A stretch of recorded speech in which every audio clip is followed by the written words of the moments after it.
In this lecture, we're going to talk about slavery. We're going to take a look at three things.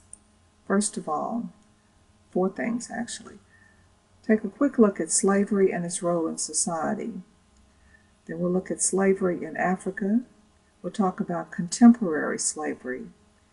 And we'll look at some early African trade routes, some of which included slaves, but not necessarily were a part of the major African slave trade that we'll look at for the New World slavery, or for New World slavery. The objectives of this lecture are, first of all, to explain the difference between societies with slavery and slave societies, to describe the role of slavery in African societies, to identify 6 different forms of contemporary slavery, and to identify the 3 major trading routes that people from Africa were involved in between the 8th and the 19th centuries. First, we'll take a look at slavery in society in general. Slavery is an old institution that largely coexisted with other forms of unfree or quasi-free labor. Where slavery existed, we can distinguish between societies with slavery, where the economic, social, and political systems did not rest on slavery, and slave societies, where slavery was a fundamental organizing principle of social, economic, and political systems. During the period of the Roman Empire, which was before, of course, before the 4th century AD, slavery existed as a part of the society. It was a slave society. We could identify many characteristics as a part of this. There was a regularized system of supplying slaves, either through military conquest or expansion. There was a wealthy class that could afford to pay to own slaves. There was an economic system in which elite landowners used slave labor to produce agricultural crops for sale. And there was a legal system that recognized slavery. So as a result, in the Roman Empire, approximately 35 to 40% of its total population was made up of slaves. Of course, the Roman Empire dissolved or fell between the 4th and the 6th centuries AD. And at that time, if we look at Europe as a whole, you see a shift from slavery to serfdom, to another form of bound or bonded labor. In these societies, serfs were semi-free agricultural laborers who were bound to the land, but also had some rights of freedom. Some wealthy landowners, however, could still afford to keep household servants or slaves as household servants and as status symbols. A slave, of course, has the symbolic representation of a person's wealth. In terms of where these slaves came from, the principal source of slave labor for Europe during this period was from what were called at that time, the Slavic lands, the lands between the Eastern Adriatic and the Black Seas. The term slave, in fact, in all West European languages, derives from the word Slav, S-L-A-V, which was the term for the peoples from these areas. In the Islamic world, we see societies with slavery, not societies that could be termed slave societies. So if the Roman Empire we could see as a slave society, the Islamic world was a society with slavery. In this period, or in these societies, you had a situation where slavery did exist, and in fact the holy wars that spread Islam from Arabia through the Persian Gulf and Africa, beginning in the 7th century, created new sources of slaves. Non-Muslim outsiders could be enslaved, but for the most part, these are places where slavery might exist within the society, but the society was not based on the existence of slave labor. In Africa, we can say that slavery existed throughout the continent, but not in every society or among every group of people on the continent. Slavery was part of the political, the social, and economic structure of many African societies. Property in persons was one avenue to individual wealth or a form of investment. Slave labor could be used in marketplaces, fields, armies, or at religious sites in states that sanctioned the institution. Was slavery more humane in these areas? Let me just back up a minute. Slavery, again, was part of the political, social, and economic structure. Was it more humane? That's a debatable question. Some people theorize that it did not, since slavery in Africa did not dehumanize the slave, that we might consider it to be more humane. It did not impose a mark of inferiority on a person. It did not necessarily, slavery was not necessarily hereditary, passed down from one generation or one person to their offspring. But again, if we think about it, any form of involuntary bondage or servitude where you're under the control, the complete control of authority or another person is never a good system. Slavery also deprived people of their sense of identity. They lost what was considered in many societies the most important thing, and that was their kinship ties. They were separated, they were torn away from their kin, and they were associated in very often inferior ways with other lineages or other kinship systems. Now, what were the principal sources of these slaves? Slaves tended to be prisoners of war. They tended to be debtors, criminals. In a sense, or in other words, they were kinless people. They were orphans, or they might be orphans.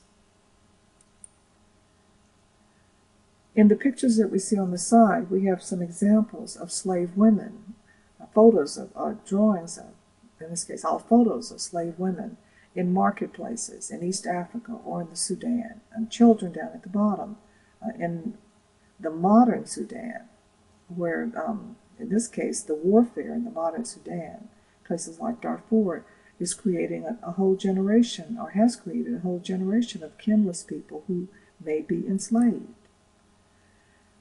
In society today, we can identify many different forms of slavery that continue to exist. This is often a very surprising thing to people when they realize that slavery does exist in the modern world. Kevin Bales is one of the most prolific writers on slavery in the modern world. He's the author of a book entitled Disposable People, New Slavery and a Global Economy. We're going to take a look in just a minute at a short clip from a video that he did, a video tape series that he did entitled Dreams Die Hard, where he's looking at the existence of slavery today. Bales has estimated that there are about 27 million slaves in the world today. Now, other people have found lower numbers, some people going as low as only 2.7 million, and some have even gone higher and saying that there are about 100 million slaves in the world today. Well, who are these people? Well, let's take a look at what Kevin Bales says. Now, it's going to be a little tricky trying to get this set up, so you have to pardon me if I'm a little clumsy with this. But this will give you some idea of how to do it when you are looking at these.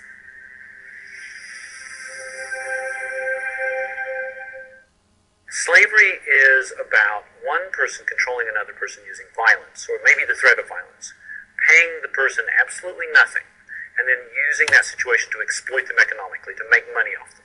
Kevin Bales is one of the leading experts in the world on modern-day slavery, and co-authored a study on slavery in the United States. He reports there are 27 million slaves in the world today.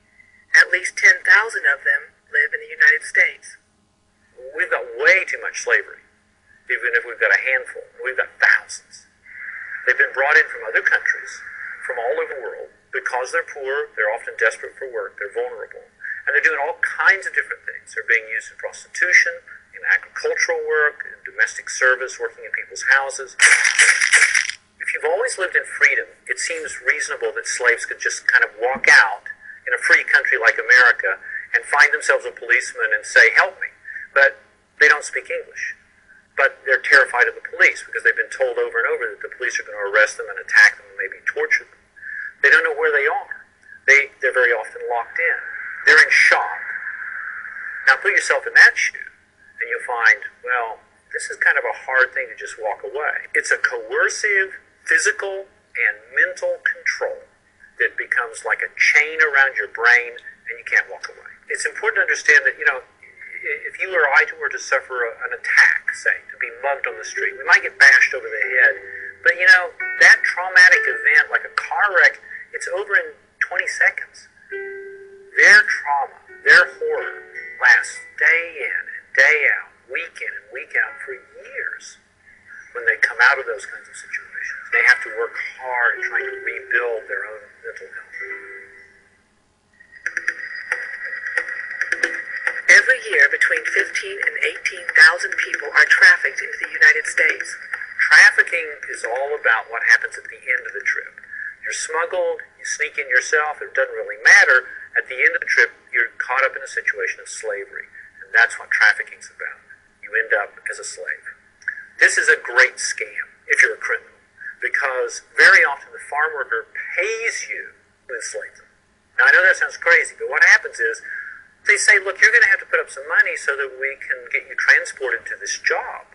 So they take their life savings, which isn't very much, and hand it over to the trafficker, who, puts that in their pocket, takes them to a place where they then say, well, in fact, your life savings didn't count for hardly anything. We're going to need a lot more money from you to pay for this. So you're going to have to work for free as long as we tell you so that you'll pay off the debts that you now owe us.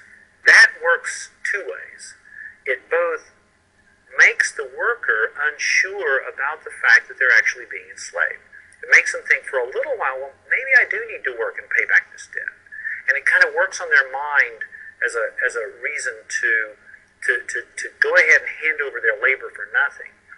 And it works for the slaveholder because as long as they can keep the enslaved person hopeful, they get a lot more work out of them. Sooner or later, the debt becomes clear. It's bogus. This is a false thing. It's slavery. And then that's really when the guns come out.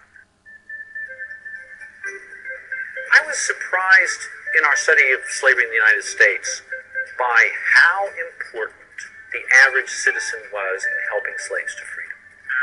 We called them good Samaritans. Hey, what's up, dog? Louis started asking questions about his cousin's house guest. What he found out shocked him and changed his life.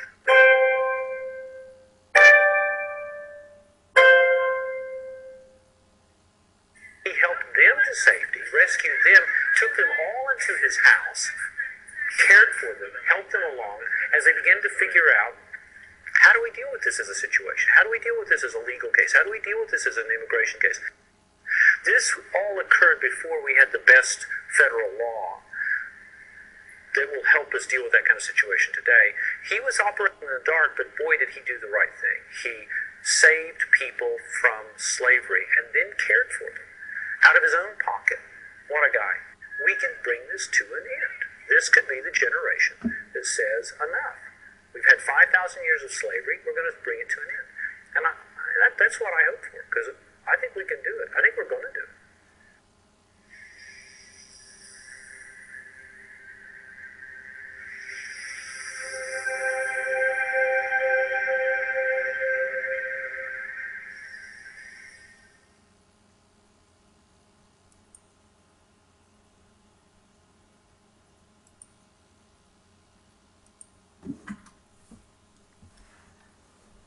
Now, just a little bit more on contemporary slavery.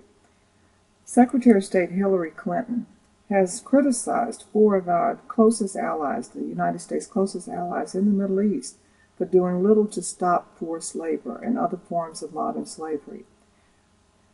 She includes these 4 nations among a group that are what she describes as 14 Tier 3 nations, where there are serious problems with what we call trafficking in persons. I won't give you the whole list, but these 14 nations are sometimes very often identified as very important nations in the world's economy. In the Middle East, for example, if you think of Saudi Arabia, that's one of the nations that she's identified as being is not doing as much as they possibly could to end slavery. Let's take a quick look at some of the forms that slavery can take. Chattel slavery is one form. Chattel slavery is when a person is captured, born, or sold into slavery. Ownership is asserted. A person says, "That is my slave. You are my slave." The slave's children are normally treated as property. Chattel slavery in the world that we're going to talk about in terms of African American slavery was the traditional form of slavery for 19th century African American slaves. Chattel slavery is what's going to begin developing in North America, in the New World, or in the British colonies in North America, as early as the 1600s. But chattel slavery today is actually there are very few chattel slaves in the world today.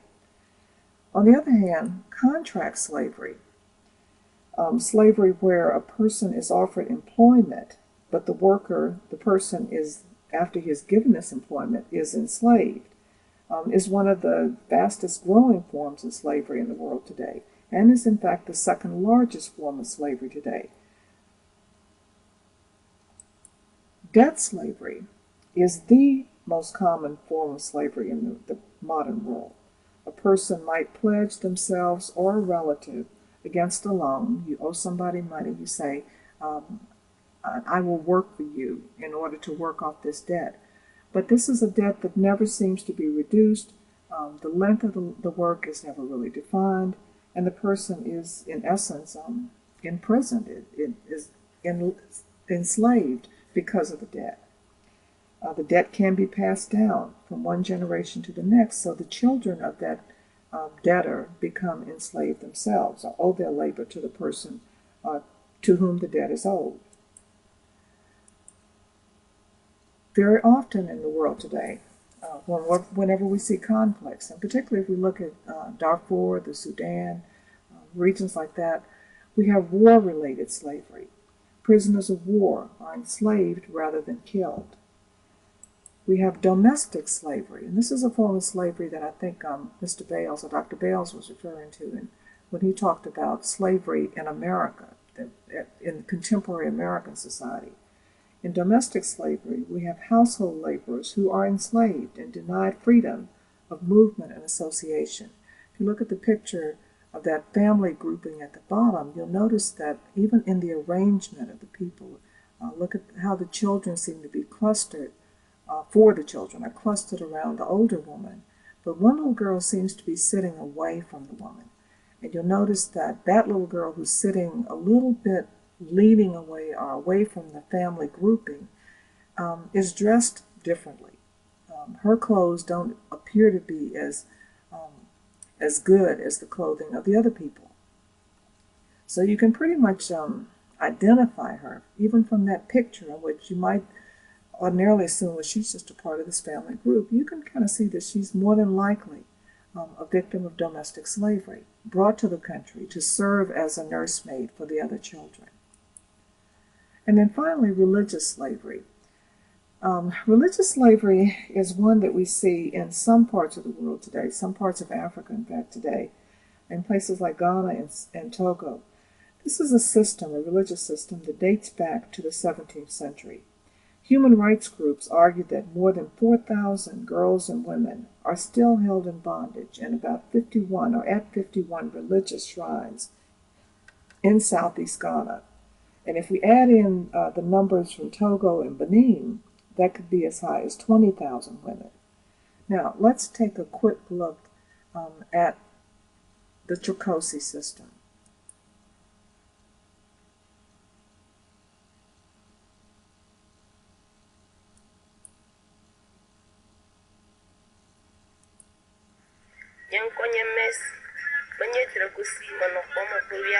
My name is Mazi, and for 16 years I was a Trokosi slave. When I was 8 years old, I discovered my family were planning to give me to the local shrine priest. I ran away but was caught and beaten badly. The following day I woke up at the shrine. I cried constantly until some of the other slaves told me that there was nothing I could do and I should stop crying. The Trokoshi practice is a traditional practice among the Eves. It actually comes out of their belief that the spiritual world actually coexists with the physical world. And so they believe that if there is an offense committed by someone in a particular family, and the gods are unhappy, then there will be deaths in the family. And if there are deaths that are unexplainable or misfortunes, they'll go to someone, or a soothsayer, to find out what has happened. And the soothsayer will tell them they would have to send a virgin girl to go and live in the shrine. And it's believed that as long as she lives in the shrine, the deaths and the misfortunes are averted. Claims of physical and sexual abuse inside the shrines are commonplace. I was 13 when the priest began sleeping with me. If I refused, he would beat me mercilessly. I soon became pregnant, but because I was so young, I knew little about parenthood, so it was very difficult. I had to beg to the other Trokosi for food to survive. In total, I bore the priest 4 children. While I was at the shrine, a man called Walter Ping-Pong arrived to see the priest. He argued with the priest and was driven out of the village. Unfortunately, her priest did not want to liberate the women in the shrine, so Mercy had to run to us. The power of the priest rests in his ability to inspire fear. Many people believe that the priest can heal the faithful and destroy his enemies. Here, in this makeshift ward, the infirm and sick stay until the priest declares they are cured. In this ritualistic culture, free Trokosi are often shunned for abandoning the priest. When I escaped the shrine, I worried about where I would go with 4 children. I went to my parents, but they refused to accept me because I was a Trokosi. But with the assistance of International Needs, have made a new life for myself, something only a few years ago I would never have believed possible. 8 years ago, Macy was one of 5,000 Ghanaian women enslaved in the shrines.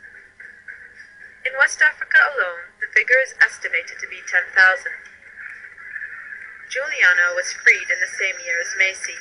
Her story is equally distressing, both in its brutality and its familiarity.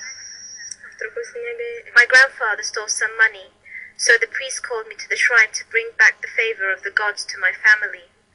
When I arrived, I was so scared and cried for many days. I worked for 16 years, and while I would farm for him, I often went hungry. Juliana hosts a weekly get-together for former Trokosi living in her area. The priests often claim they never have sex with the girls and that the women are well treated.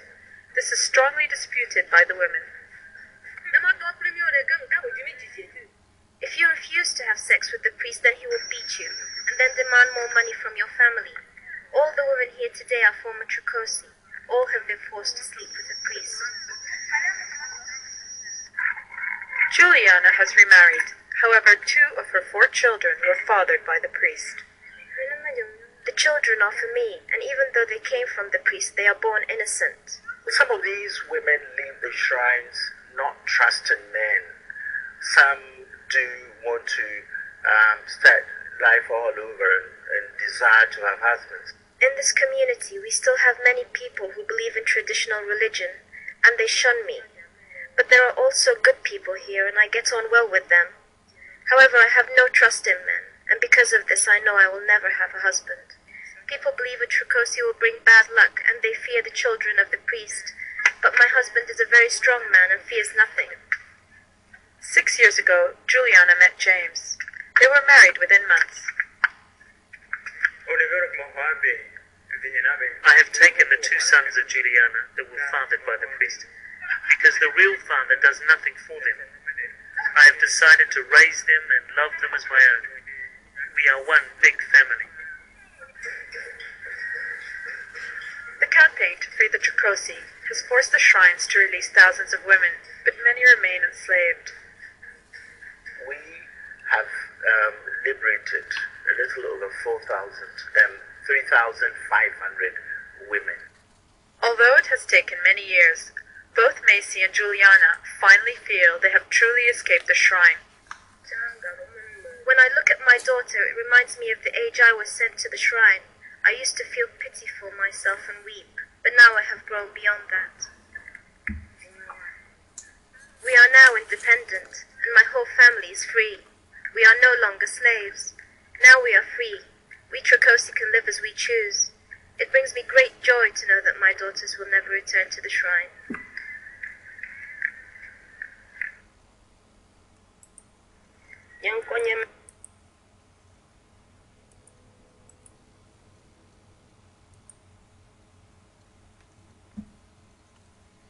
Although the practice of Trokosi seems to be rooted in religious and cultural exchanges, the slave trade that led to the global dispersal or diaspora of millions of Africans was a product of these cultural traditions. It was a product of economic developments. I would say more the economic changes that we'll talk about when we look at relationships between Europe and Africa and we get into the transatlantic slave trade.